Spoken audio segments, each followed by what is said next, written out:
Alright, hello. We are going to be going over the assessment of proficiency in language using the ACTFL standards. First, what are the ACTFL guidelines? The ACTFL guidelines describe a spectrum of proficiency, breaking it down to 5 levels: novice, intermediate, advanced, superior, and distinguished. And the levels of novice, intermediate, and advanced are further broken down into low, mid, and high levels. These levels are often represented on a scale, such as the image on the right, that starts out small and continues to grow and become more expansive, representing the new information and content that is understood by the learner, while also encompassing the competencies of the lower levels. And the ACTFL guidelines exist purely as a way to evaluate the competencies of a language learner. They do not attempt to prescribe any particular language learning or teaching methods. This is only to be able to represent the knowledge of a learner.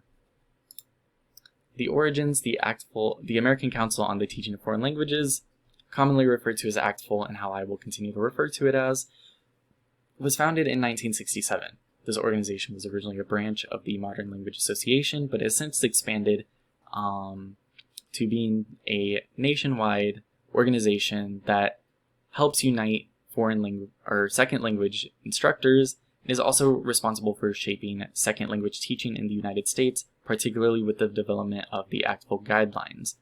The first ACTFL guidelines were published in 1986 after receiving a grant from the U.S. Department of Education. The purpose of the grant was to develop proficiency guidelines to be used in place of the Interagency Language Roundtable Scale, which at that point was used by government agencies, but it lacked proper definitions and divisions for lower levels of fluency, such as intermediate, mid, and below. These guidelines have been revised several times since their creation, and 2012 is the most recent, with the addition of the distinguished level to the language proficiency scale. And this information is all found on the ACTFL.org, their official website, particularly use of the ACTFL proficiency guidelines and issuing of official ACTFL tests, and the history article. Now, I'm going to break down the 3 levels of novice, intermediate, and advanced, because I think these are the ones that students are most likely to obtain, as superior and particularly distinguished levels are very difficult for students to obtain, and there are some native speakers that don't even acquire this level of proficiency in their own language. So, novice level is defined by short phrases and isolated words, sometimes not even sentences, and they can only really talk about common everyday topics in everyday situations. And a lot of these are just memorized and repeated by the learner, so there is no real language innovation being done by the learner. And this often manifests itself as lists rather than sentences, and definitely not paragraphs. Mistakes in writing, grammar, and syntax are all very common at this level, and native speakers who are not used to non-native speech and writing may struggle to understand what the learner wishes to express. And this is a spoken example. I am unable to play audio from videos, but these will all be in the PowerPoint whenever I upload it. With this, the speaker was asked a simple question of, "What do you like to eat?" And he is only able to respond with, "I eat," and then he just lists off food items, and there's a lot of pauses and delay in his speech as he tries to remember more food items to say, and he often slips back into English. I would personally put this at more of a novice low, just because there was really barely even a sentence created with this particular example. And the ACTFL website also provides written examples.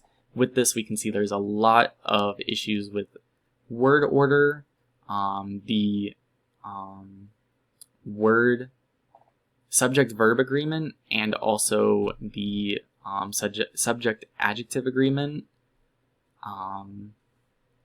and a lot of phonetic spelling that is just incorrect and does not align to the spelling of the actual word. Intermediate is distinguished from the novice level by their ability to create new sentences and new ideas with the language. The material that they already know is able to be broken down and recombined in new ways to express personal thoughts and feelings.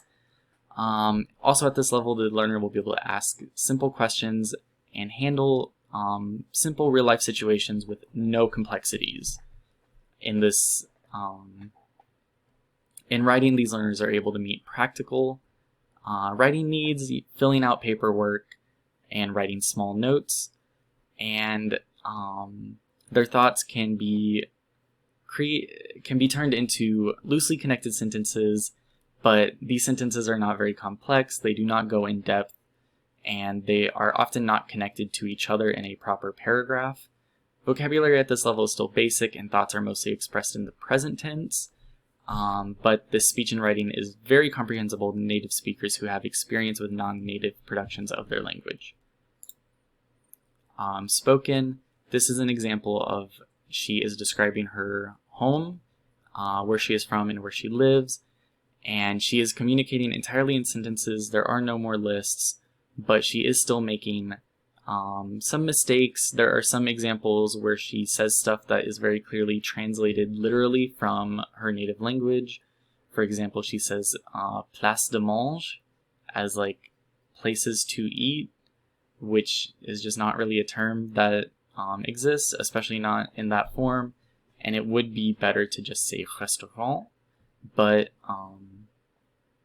it shows that she is able to create and try to express the idea that she wants using what she already knows. Written, this is an example of a hypothetical letter being written to a friend. At this point, it is mostly issues with grammatical gender, a couple spelling issues, a couple issues with the verb conjugation, and mostly issues with prepositions. But other than that, I mean, this is largely understandable. There's not a whole lot of issues. The idea that is being expressed is understood, even if the actual structure of the sentence is not quite correct. And then advanced. At the advanced level, learners are able to operate at informal and formal levels. They're able to understand when one is more appropriate than the other. And they can also produce narratives, descriptions, and summaries using the past, present, and future time frames and tenses. And they can communicate their thoughts on more complex and hypothetical topics, including those of national or international interest. And these thoughts are often elaborated further into more complex sentences, and their sentences are tied together into proper paragraphs of discourse. Learners at this level are able to deal with social situations that include unexpected complications, and commonly used structure and vocabulary are well understood, but evidence of their native language can still come through in particular points of grammar or vocabulary, and their productions are easily understood by native speakers who are not used to the production of non-native speakers. Spoken, this is another example of the advanced level. And the written, this is an excerpt just because of how long it was. And here we can see there are very few jarring mistakes. There are a couple spelling mistakes and issues with grammatical gender. And there is a little evidence of English coming through by use of le sont, because sont is not a noun. That is just a part of a verb conjugation trying to be used as a noun, just due to the fact that it is very similar to the English word sent, which is the intended meaning here.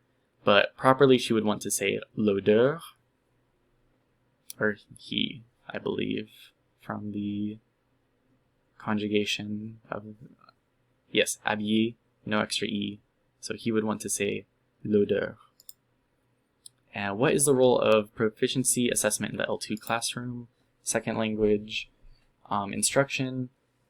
Proficiency assessments can serve as a needs analysis. It can help the instructor understand what levels their students are at and what levels need to be improved. Because even if these students have all studied for the same amount of time, they likely have not attained the same level of proficiency.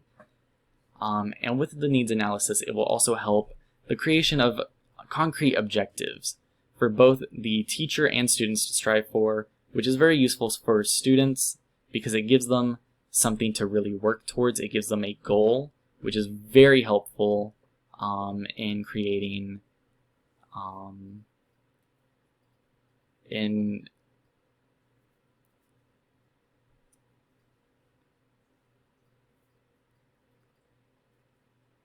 I'm so sorry, I forgot the word that I'm looking for there.